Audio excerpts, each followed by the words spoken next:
I'm not that great with videos, but I will do my best.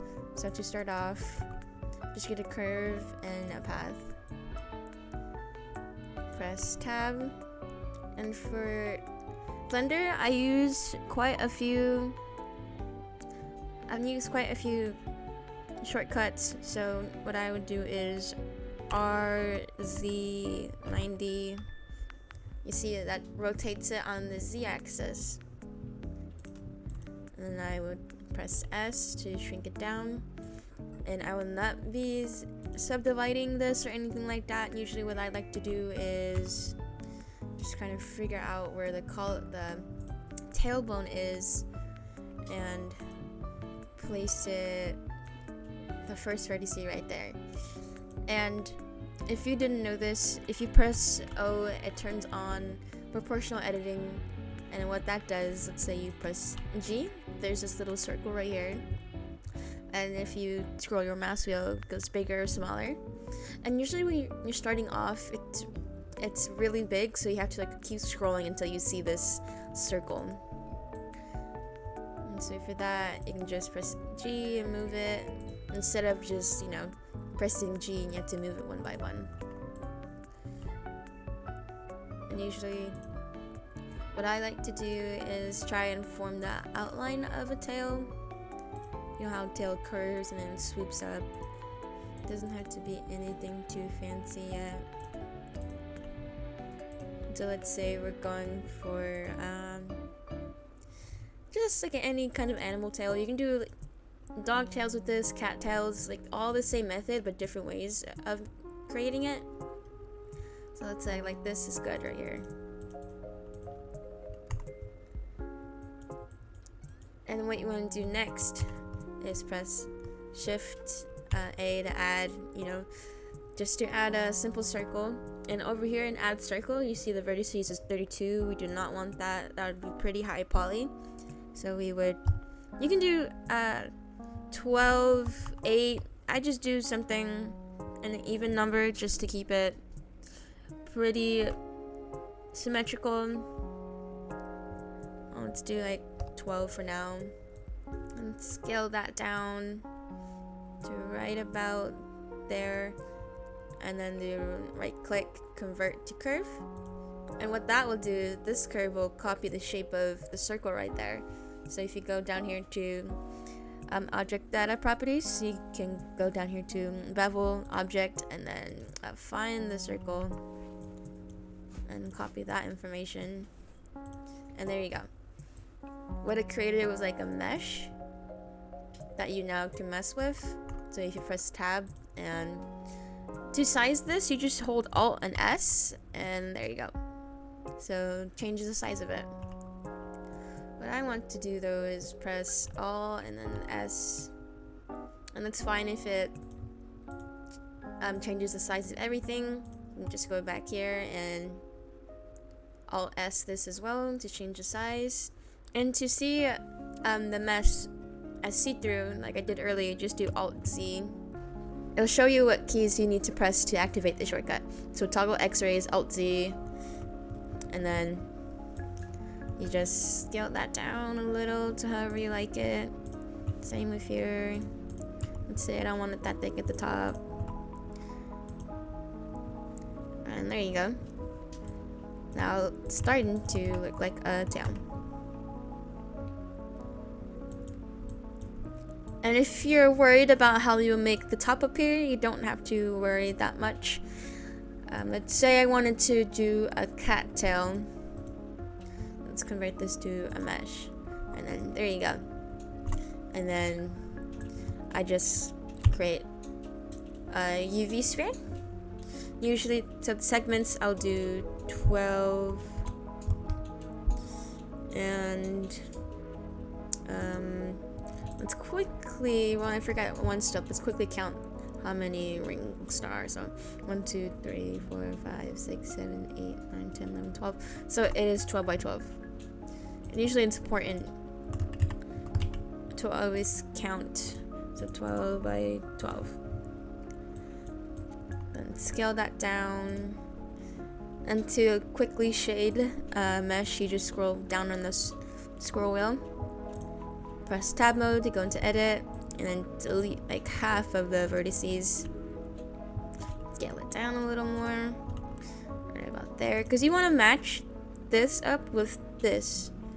If you ever want to make a cattail and you don't really know how to make the top part round, and then you just join this by shift clicking, pressing Ctrl J.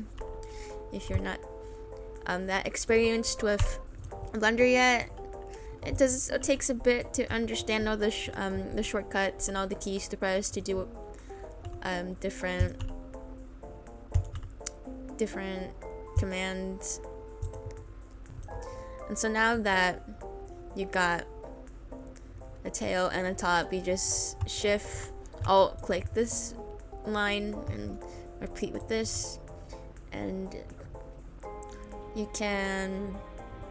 So what I did is I set up my spacebar to be a search. If you don't know how to do that, I think you go to preferences, and then key map. So preferences, key map, and then spacebar action is search. So that makes it way easier to look up different commands. So what I want to do is bridge edge loops, and there you go. Just connects everything for you. If you tab out of this, you'll see that now it's just finished off at the top, and you don't have to worry about manually doing it. And if you want to do like a dog tail or cat tail, let's say we don't want this now. Oh wait. Control Z everything. Make this curve again. And then usually in the resolution preview, you want to turn this down. Let's say about to 4. So that will now kind of also change how high or low poly the curve will turn out to be. And then let's say you want a kind of pointy look, you just curve this, extrude this out, and then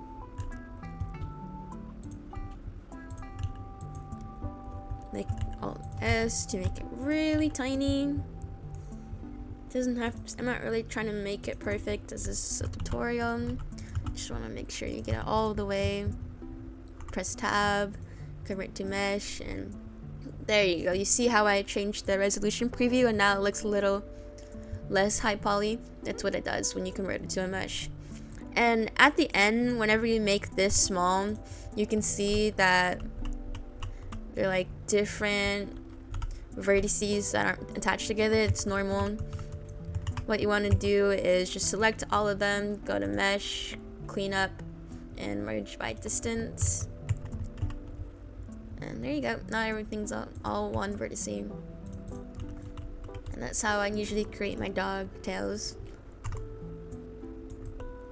For the next part, for fur, I also do the same method by making a curve and applying a circle onto it. And how I get the fur to blend in with the tail, I followed a tutorial that I will also link in the description, but I'll show you just for the purpose of the video. So let's say I want to make fur. We don't really want to use this because I think, it's a little high poly for fur. Let's say another circle, 12 would do like 4. I think 4 is no, 4 is not okay. We'll do 8 or 6. 6 is good. It doesn't really have to, as long as it has enough vertices, it won't look too off. Depending on what kind of style you want. Like, I don't know everything. I've learned through tutorials and by teaching myself throughout the years. So by no means I am not a professional. I just do my process very differently, and sometimes my way of doing things is not the standard or not very cohesive. Like sometimes I start making something and then I have to restart from scratch. It's fine. That's how all projects go. And then you add another path curve. Then you size that down. R90. Oh, sorry, RZ90. See, if you don't press the Z, it'll just like change rotation by the view you're looking at. So always make sure to press R and then any axis you want to rotate it on, like Z90. And there you go. And then G, Y, G, X. I'll have that right there, and then I will add a mirror modifier and turn off. Important thing is to turn off merge, because clipping it does connect it together, but merging it will also connect the vertices if you have it as a curve. So if you don't untick that, your meshes will be connected in a weird way, and then if you're too far ahead, it's then there's no way to fixing it, but unless you start over, clean it up a little. So it's always best to untick it ahead of time. Then we'll do the same thing here. We'll do go to bevel object and then copy the new circle. It's always best to hide other objects if you're not using them. There you go. So we'll do the same method. Alt S-ing at the end to make a sharp point. And here there's no really right way of doing it, but I think it's just you kind of look at it, eye it to see how you want to place the fur, how much fur you want, because this will build up the polys. You gotta be mindful how much fur you're adding to it. Usually what I do is less fur and then more at the bottom as a gradual build up, but it just depends on how you want to make it. I am not gonna police anybody about how you should do things. It's generally just if you like it, just go for it. And then R to rotate it. And then in the video, I'll speed up the process and let you see what I'm doing.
And for the sake of the video, to keep it short, I will stop right here. I would put more fur along this edge.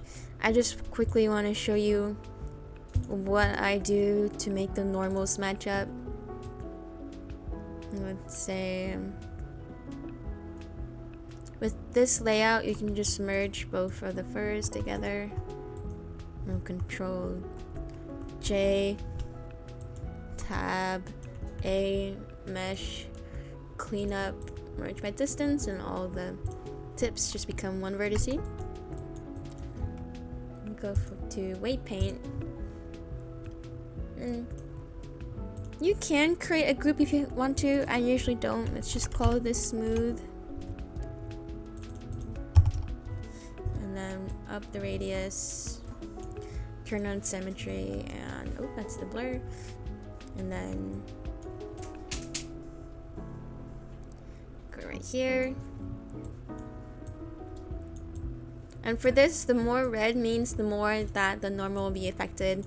You know, dark blue means the less it will be.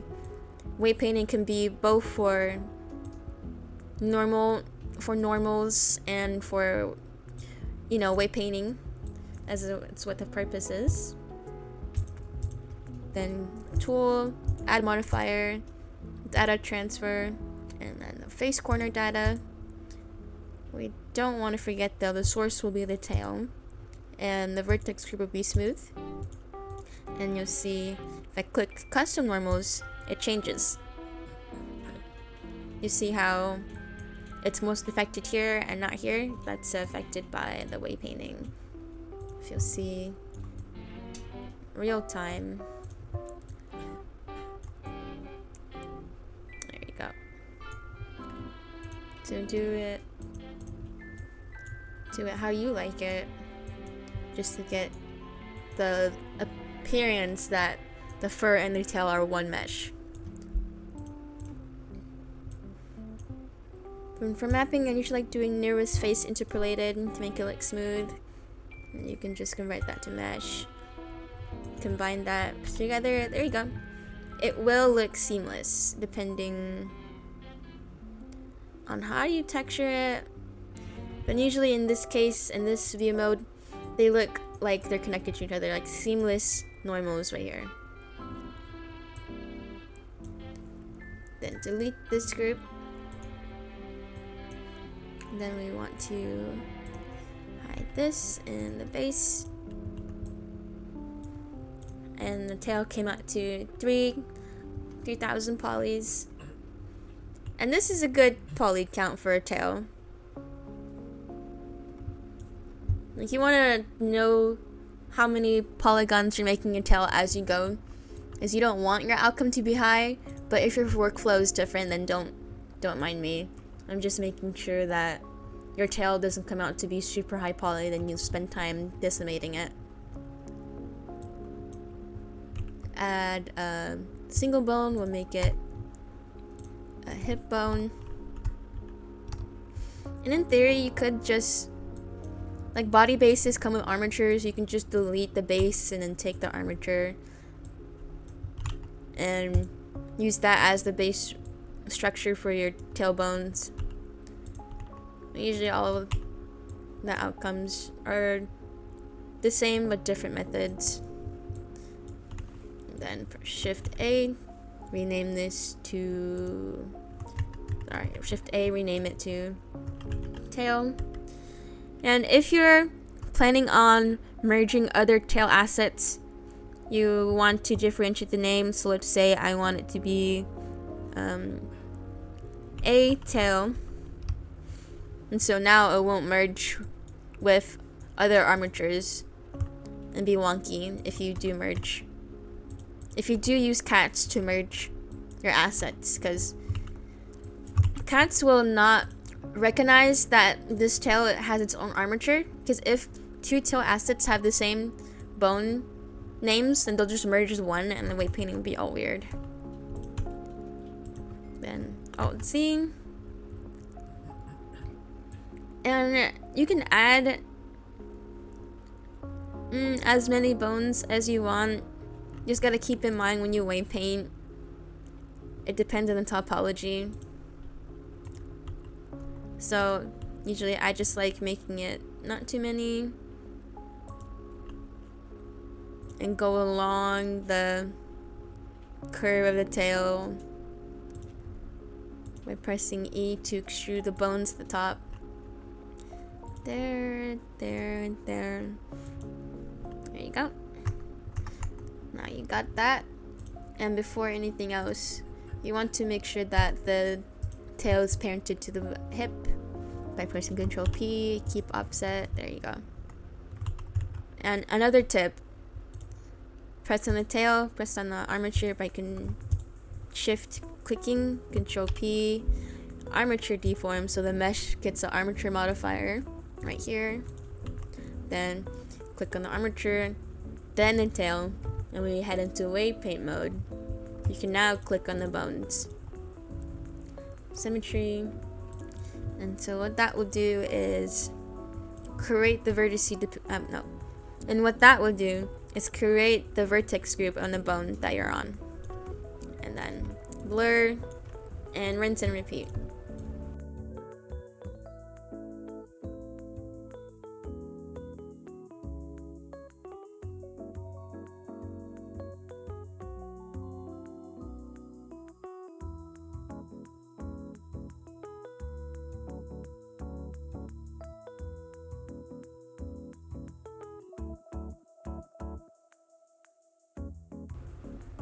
And it's fine if weights are painting over the other bones. You blur it out. It's fine. It's not gonna affect it too much depending on what you're doing. Because for toes you want it to be smooth, so let's go into pose mode. And now you turn. That should have been weighted. One moment. Let's see. I see. Some reason it's not waiting properly.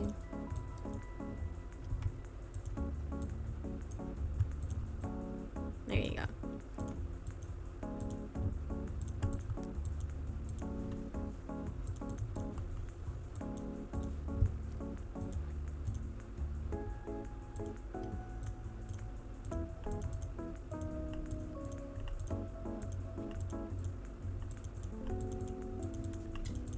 There you go.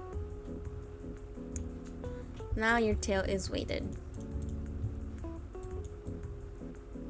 And you put it in Blender, it should move, wiggle, anything like that. And this is what I do to make tails. Pretty simple, a little bit difficult if you're new to making tails, but once you get the hang of it, it's just casual flow, nothing too difficult. One last thing, if you do want to add a texture, let's say like a hair texture, it's not difficult at all, really. You do not want to mess with the UV because you want it to be untouched. Let's go here, all my work stuff. Go to texture folder. You can use any hair texture you want. Alright, now I will go use CC's hair texture. I'll just pick a random one. And don't worry about this. You're gonna change the UV. Change this texture, press all, and you'll see right here the UV is like this.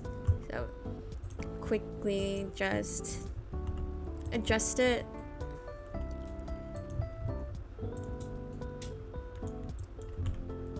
Adjust it to fit the texture. There you go. It's getting somewhere now.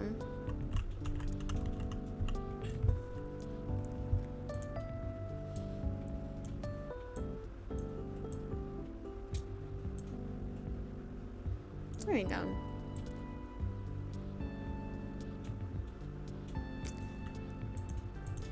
There you go. And yeah, you'll see that it kind of doesn't blend in when you got a new texture on it. So usually you might want to change the UV scale on that. It's fine if it's not showing any texture. It's a simple fix if you just select these pieces right here.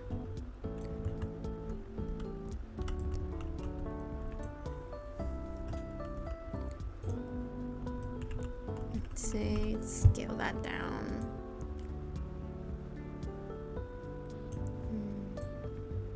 There we go, right?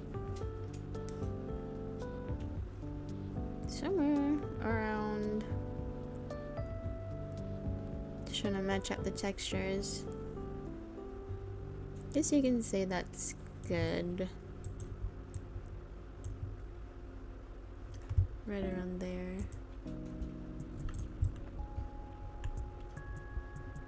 Now in Unity, the normal map will also,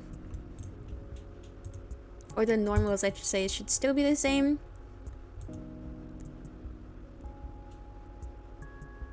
So you don't gotta worry about it not looking right in Unity. And that's how I make a town.